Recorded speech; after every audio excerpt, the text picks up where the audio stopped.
Brought to you by TechnoSpark 20 series smartphones. एक तरफ लोकतंत्र का महापर्व चल रहा है जिसमें नेता जनता के पास वोट मांगने के लिए जा रहे हैं, लेकिन दूसरी तरफ एक तस्वीर आपको दिखाना चाहेंगे। ये तस्वीर है उप वन संरक्षण दौसा कार्यालय है, जहां पर जो वन रक्षक हैं जो लगातार 3 दिन से धरने में बैठे हैं, इनसे जानने की कोशिश करेंगे आखिर क्या कारण है, क्यों आखिर वे ये धरने पर बैठे हैं और कार्य का इन्होंने बहिष्कार कर रखा है। सीधी बात करेंगे। सर, 3 दिन से बैठे हो आप लोग, क्यों बैठे हो, क्या कारण रहे हैं? हमारे वन कर्मचारियों को जो निहत्थे जो बेचारे बिना किसी साधन सुविधा के जंगलों में सुरक्षा करते हैं, उनको बेरहमी से मारा पीटा गया था। खुद एमएलए जो यहाँ के बांदीकुई के हैं, उन्होंने हाथापाई की, जबरदस्ती पैसे रख दिए इनकी जेब में, महिलाओं से अभद्र व्यवहार किया और झूठे बड़ी बुरी बुरी गालियाँ दी उनको। तो ये क्या प्रजातंत्र में यह है क्या संविधान में है क्या?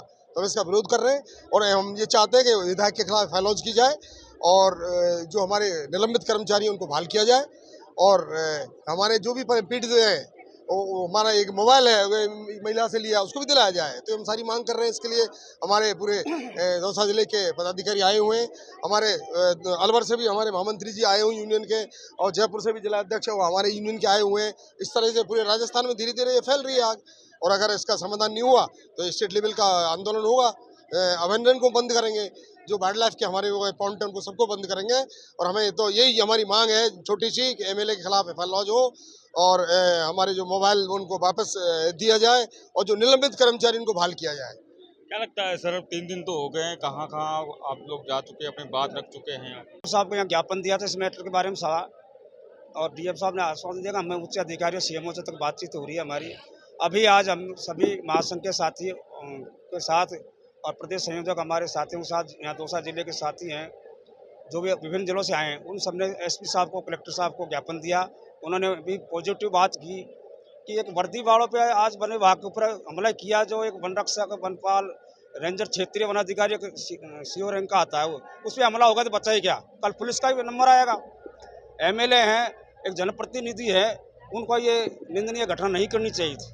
क्या लगता है सर कि अब बैठे हैं आप लोग, वन की रक्षा करते हैं, खुद ही सुरक्षित नहीं है या पूरे दौसा में अभी तक कार्य का बहिष्कार कर रखा है? आप पूरे दौसा के सारे कर्मचारी सभी संवर्गों के कार्य बहिष्कार करके इस वन मंडल कार्यालय में, या आपके सामने ताला लगा रखा है वन मंडल कार्यालय 3 दिन से, पर अभी तक कोई सरकार का नुमाइंदा या विभाग का, प्रशासन का कोई ऊपर का अधिकारी आकर ये नहीं कहा भी अपन को समझौता करे। जबकि आपकी कलेक्टर साहब जब आती, उन्होंने जरूर इस बात को कहा कि आचार संहिता तक थोड़ा अपने इसको ऐसे करें, तो इसकी क्या गारंटी का आचार संहिता बाद में आप हमारे साथ न्याय कर दोगे? तो हम ये चाहते हैं कि माननीय वन मंत्री महोदय, मुख्य सचिव वन विभाग महोदय और हमारे वॉप साहब, संगठन के पदाधिकारी, ये सब बैठ करके इस समस्या का समाधान करें। नहीं, आने वाले समय के अंदर ये पूरे राजस्थान में बिगुल बजेगा और दौसा में महाकुंभ होगा। आने वाले समय में सुना है कि माननीय प्रधानमंत्री महोदय 12 तारीख को आ रहे हैं।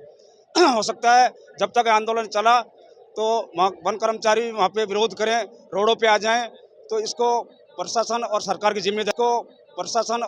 जिम्मेदारी होगी आगे। देखिए सर, आप कह रहे हैं कि विरोध करेंगे, लेकिन एक तरफ चुनाव भी चल रहा है, सारे नेता वोट मांगने के लिए सड़कों पर गुजरे हुए, किस तरह देखते हैं? हम नहीं चाहते कि तो नियति हमारे कर्मचारी अकेले जाते हैं फील्ड के अंदर। एमएलए, जनप्रतिनिधि हम धमकियाँ दी जा रही है कि हम तुमको देख लेंगे, जान से मार देंगे। हमारी लेडीज कर्मचारियों के साथ लपड़ तप्पड़ की है, शब्द बोलेंगे। ऐसा है जी, 6 तारीख को मैं जाजीरामपुरा में हमारे लवकुश वाटिका का निर्माण चल रहा है। प्रशिक्षु एक हमारे पास में ट्रेनिंग के अंडर ट्रेनिंग एक रेंजर साहब की नियुक्ति की गई थी, तो उनको मेरे को काम वगैरह दिखाने थे, इस प्रकार से काम होते हैं विभाग के अंदर। उनको और हमारे स्टाफ के 2-3 सदस्यों को लेकर के मैं इस वजह से गया था, न कि मैं किसी कार्रवाई करने के लिए। जब आते समय हमको बसवा से कालेर का एक चौराहा आता है, तो बसवा के अंदर हमको एक ट्रैक्टर मिला जिसमें अवैध बजरी भरी हुई थी। उसको हमने रुकने का इशारा दिया तो उसने रोका नहीं, तो हमने उसको थोड़ा सा पीछा किया, तो उसने जाकर के एक खेत में घर बना होता उसके पीछे खड़ा करके और भाग गया चाबी लेकर के। काफ़ी देर उसका इंतजार करने के बाद में हमने उसको सीज किया। सीज करने के बाद में सुरक्षार्थ खड़ा करने के लिए बसवा थाने में लेकर के आ रहे थे। जब उसको रास्ते में लेकर आ रहे थे तो बसवा स्टैंड से कुछ दूरी पहले ही भागचंद जी टांकला जो विधायक हैं अपने बांदीकुई के, वो गाड़ी से आए और उन्होंने गाड़ी को आगे लगा करके ट्रैक्टर के। थाने से जो घटनाक्रम कितनी दूरी मानते हैं? 200 मीटर, 500 मीटर मान लो। 500 मीटर की दूरी का अंतर था, ज़्यादा नहीं था। तो उन्होंने गाड़ी को आगे लगा दी, गाड़ी आगे लगी तो ट्रैक्टर को रुकना स्वाभाविक था, ट्रैक्टर रुक गया। इतने में वो उतरे, उनके कुछ समर्थक आ गए, उन्होंने आते के साथ में हमारे साथ बदतमीजी से पेश आने लग गए। ट्रैक्टर को उन्होंने इशारा करके खाली करवा दिया, वहीं ऑन द रोड खाली करवा के ट्रैक्टर को तो भगा दिया। फिर वो हमारे से बदतमीजी से पेश आने लग गए। बच्ची के साथ गाड़ी, ये क्या वीडियो बना रही थी तो उससे बदतमीजी से, जो शब्द मैं नहीं बोल सकता, ऐसे ऐसे उन्होंने शब्द बोले। मैंने उनको मना किया, मैंने कहा ऐसे आपको रोड पे पकड़ने का अधिकार नहीं है, जंगल में जाकर के पकड़ो, ये करो और वो करो, ऐसी ऐसी बात करने लगे। हम चुपचाप बैठे रहे। इस दौरान मैं पूछूंगा कि जो थाने का जो स्टाफ था, पुलिस वाले कोई आया था? बाद में देखा था हमने, तो उस समय तो नहीं देखा, लेकिन पता नहीं कैसे आए वो, जब उनको पता पड़ा होगा। लेकिन जिस समय में उन्होंने एमएलए साहब ने मेरी जेब में पैसे रखे, उनको जब मैंने हटाया, उन्होंने मेरी गाड़ी में से निकाल के जब धरती में पटका, उस समय सचिन जी एसएचओ हैं, उनकी प्लेट से पता पड़ा मेरे को कि एसएचओ हैं, सचिन जी इनका नाम है, शर्मा है। उन्होंने मेरे को बचा करके अपनी गाड़ी में बैठा करके थाने में सुरक्षित भिजवाया था। ये मैं उनका आभारी हूँ, उन्होंने मेरी जान बचाई। अगर वो नहीं होते मौके पे या नहीं आते मौके पे तो हो सकता है आज मैं पृथ्वी पे नहीं होता। लेकिन सर उन्होंने कहा कि आप नशे में थे और अवैध वसूली का भी आरोप लगाया। ये जो भी आरोप लगाए सब निराधार हैं। ये महिला मेरे साथ थी, 9 के 9 हम स्टाफ वाले थे। हम में से ऐसा है, एक भी शख्स ऐसा नहीं है जिसने किसी प्रकार कोई नशा किया हो, ये हम करते हों। मेडिकल उन्होंने भी करवाया है, लेकिन डॉक्टर ने दबाव में आके कराया है। उसकी हमने हमारे उच्च अधिकारी को सारी बात बताई। उच्च अधिकारी ने, क्योंकि 48 घंटे तक इसका जो असर रहता बताया, जैसा हमने माना है। वन की रक्षा करते हुए आप लोग, लेकिन जिस तरीके से घटनाक्रम हुआ है, खुद ही सुरक्षित नहीं है, तो फिर कैसे? अब तक तो हम करते ही थे, लेकिन अब जो ये घटनाक्रम घटा है, इससे हमको उम्मीद नहीं है कि हम किसी प्रकार की कोई कार्यवाही कर सकेंगे, न ही हम करने में समर्थ हैं, और यही हमारी मांग है। आगे तो यही है कि हमारे जो यूनियन है, अभी हमने एसपी साहब को, कलेक्टर साहब को भी ज्ञापन दिया है। अब हम हमारे होप साहब सर के पास जा रहे हैं, सीसीएफ सर के पास जा रहे हैं, सीएस साहब के से भी मिलेंगे। जो भी आगे निर्णय होगा सभी सामूहिक रूप से लिया जाएगा। मुकदमा दर्ज तो करवा के रहेंगे, जब से इससे पहले हम नहीं उठेंगे। नहीं। इनसे बात हुई, क्या नाम है आपका? सविता। क्या हुआ था जिस तरीके से आरोप लगा रहे हैं या अवैध वसूली कर रहे थे आप?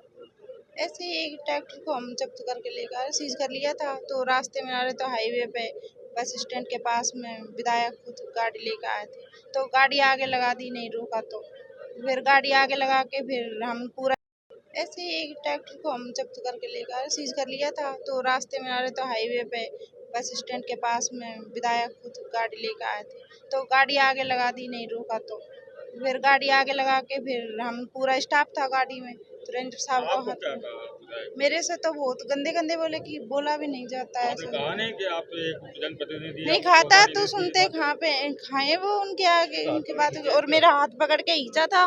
फिर मोबाइल नहीं दिया तो मोबाइल ले लिया, उसमें सारा रिकॉर्ड था, सारी वीडियो बनाई थी मैंने। जो ट्रैक्टर खाली किया था उन्होंने, वो सारा था उसमें। गुंडागर्दी की थी उन्होंने? नहीं सर, ये हाथ ऐसे तो हाथ लगे थे, मैंने जब मोबाइल नहीं दिया तो हाँ की थी, मोबाइल नहीं दिया तो, और गाड़ी में से हाथ पकड़ के नीचे उतार लिए थे। एक मिनट बात करते हैं आपसे भी, आप साथ में अपना परिचय दे दीजिए। जी, मैं रामवीर गुर्जर, प्रदेश महामंत्री। वन रक्षक करते हो आप लोग? जी सर। यहाँ तो आपके स्टाफ भी सुरक्षित नहीं है। देखिए सर, ये सरकार एक तरफ एक खनन को और महिला सुरक्षा को लेकर रोज नए आदेश जारी कर रही है, और ये जो घटना हुई है, इससे वन कर्मियों में बहुत निराशा है। महिला वन कर्मियों से इस तरह की अभद्रतापूर्ण बातें करना एक विधायक को शोभा नहीं देता। विधायक के ही, सरकार के ही मंत्री ये आदेश निकालते हैं कि अवैध खनन रोका जाए, महिलाओं को सुरक्षा दी जाए, और उसी की पालना करते हुए हमारे रेंजर और हमारे जो वनकर्मी है वो जा रहे थे। और एक सरकार के विधायक द्वारा इस तरह की घटना बहुत ही निंदनीय है।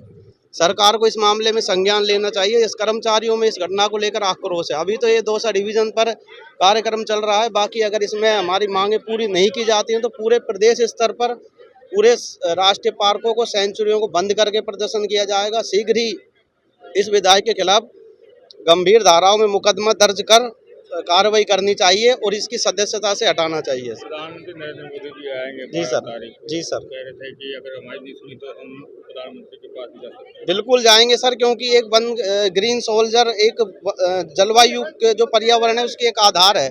अगर उसी के साथ इस तरह की घटना होए तो मोदी जी का जो वो है मैनिफेस्टो, उनकी कहीं ना कहीं किस तरीके से हम पालना कर पाएंगे। हम ही सुरक्षित नहीं है, जब हमारे कर्मचारी सुरक्षित नहीं है तो हम किस प्रकार से सरकार के आदेशों की पालना करेंगे। धन्यवाद बातचीत करने के लिए। तो ये तस्वीरें एक बार फिर दिखा देते हैं। ये दौसा जिले के पूरे वनकर्मी हैं जो कार्य का बहिष्कार करके यहाँ बैठे हुए हैं और साफ है